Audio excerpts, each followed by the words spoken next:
Dan ajarkanlah ketetapan-ketetapan-Mu kepadaku.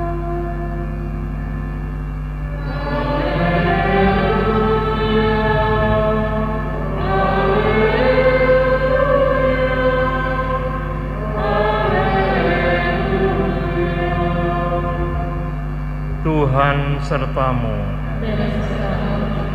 Inilah Injil Yesus Kristus menurut Matius.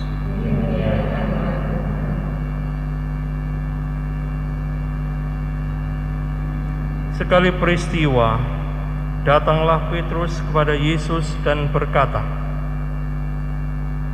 "Tuhan, sampai berapa kali aku harus mengampuni saudaraku jika ia berbuat dosa terhadapku? Sampai 7 kalikah?" Yesus menjawab, "Bukan hanya sampai 7 kali, melainkan sampai 70 kali 7 kali. Sebab hal kerajaan surga itu seumpama seorang raja yang hendak mengadakan perhitungan dengan hamba-hambanya. Setelah ia mulai mengadakan perhitungan, dihadapkannya kepadanya seorang yang berhutang 10.000 talenta. Tetapi karena orang itu tidak mampu melunasi utangnya, raja lalu memerintahkan supaya ia beserta anak istri dan segala miliknya dijual untuk membayar utangnya. Maka bersujudlah hamba itu dan menyembah dia, katanya, 'Sabarlah dahulu, segala utangku akan kulunasi.' Tergeraklah hati raja oleh belas kasih akan hamba itu, sehingga hamba itu dibebaskannya dan utangnya pun dihapusnya. Tetapi ketika hamba itu keluar, ia bertemu dengan seorang hamba lain yang berhutang 100 dinar kepadanya. Kawan itu segera ditangkap dan dicekik, katanya, 'Bayar utangmu.' Maka sujudlah kawan itu dan minta kepadanya, 'Sabarlah dahulu, utangku itu akan kulunasi.' Tetapi ia menolak dan menyerahkan kawannya itu ke dalam penjara sampai semua utangnya ia lunasi. Melihat itu kawan-kawannya yang lain sangat sedih, lalu menyampaikan segala yang terjadi kepada tuan mereka. Kemudian raja memerintahkan memanggil orang itu dan berkata kepadanya, 'Hai hamba yang jahat, seluruh hutangmu telah kuhapuskan oleh karena engkau memohonnya. Bukankah engkau pun harus mengasihani kawanmu seperti aku telah mengasihani engkau?' Maka marahlah tuannya dan menyerahkan dia ke Al-Guju sampai ia melunasi seluruh hutangnya.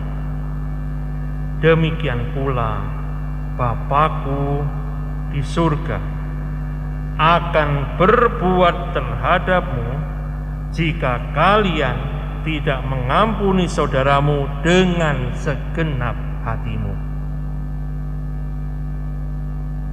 Setelah Yesus selesai dengan pengajarannya, berangkatlah ia dari Galilea dan tiba di daerah Yudea di seberang sungai Yordan. Demikianlah Injil Tuhan. Terpujilah Kristus.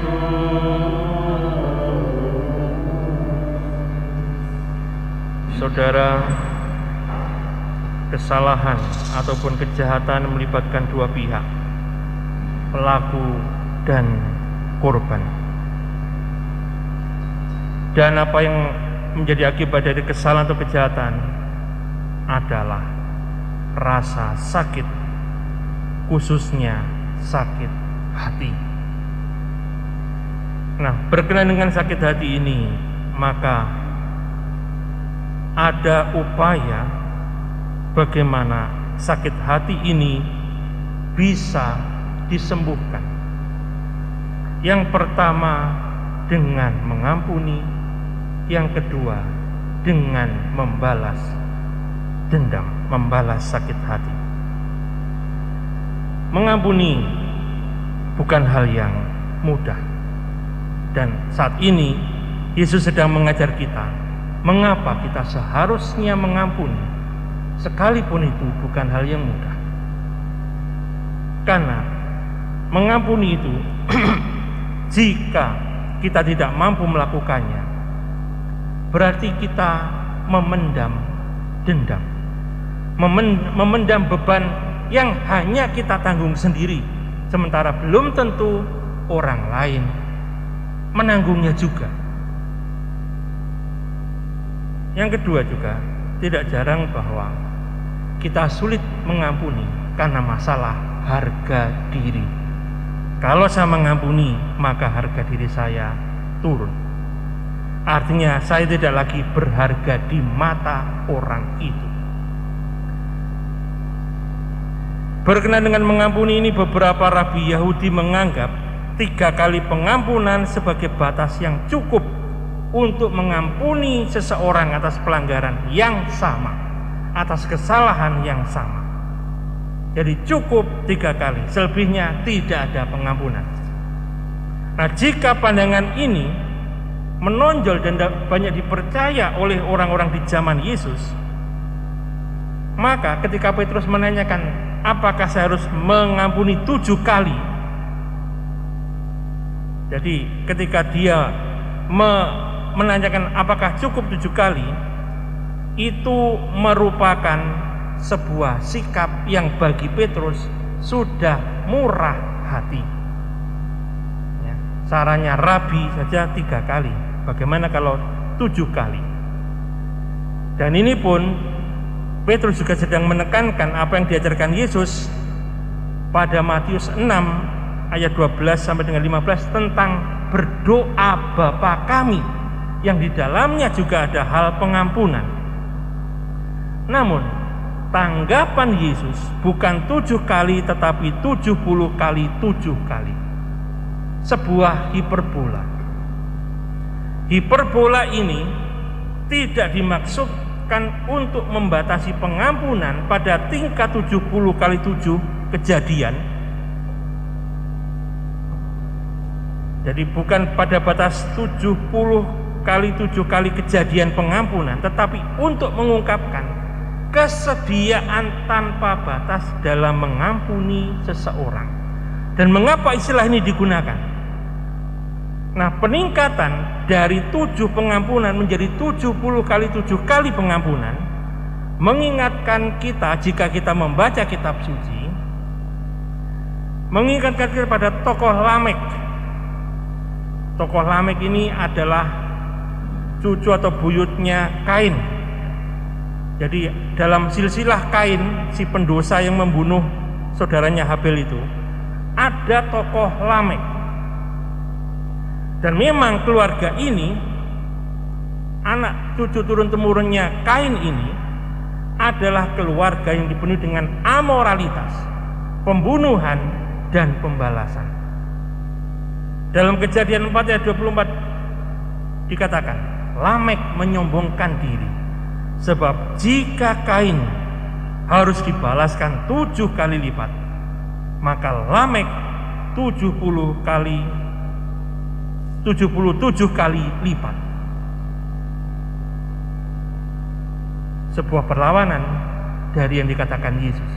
Kalau Lamek menekankan pembalasan dendam, kalau Yesus menekankan pengampunan dalam angka yang mirip. Untuk apa Yesus mengajarkan ini? Yesus mengajarkan murid-muridnya, mengajak mereka untuk bergerak ke standar belas kasih yang lebih tinggi atau bahkan yang sangat tinggi. Dengan demikian, kita tidak bisa mengucapkan kata-kata pengampunan sambil menyimpan dendam. Pengampunan itu bukan masalah mulut, tapi masalah hati. Sementara kita sering bermain di mulut, tetapi hatinya tetap menyimpan dendam. Kan itu Katekismus mengingatkan kita bahwa pengampunan sejati memerlukan partisipasi penting yang datang dari lubuk hati yang terdalam dalam kekudusan dan belas kasihan dan kasih Allah kita. Katekismus nomor 2842. Dan selalu diakui, pengampunan tidak selalu mudah. Beberapa luka batin itu begitu mendalam,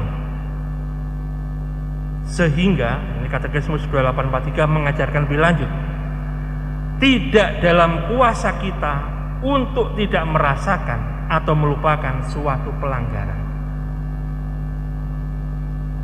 Namun demikian, jika kita mengingat betapa Allah telah mengampuni kita, maka kita dapat menghindari menjadi seperti hamba yang tidak mau mengampuni, yang dikisahkan tadi dalam Injil, yang meskipun banyak diampuni, tetapi gagal mengampuni orang lain.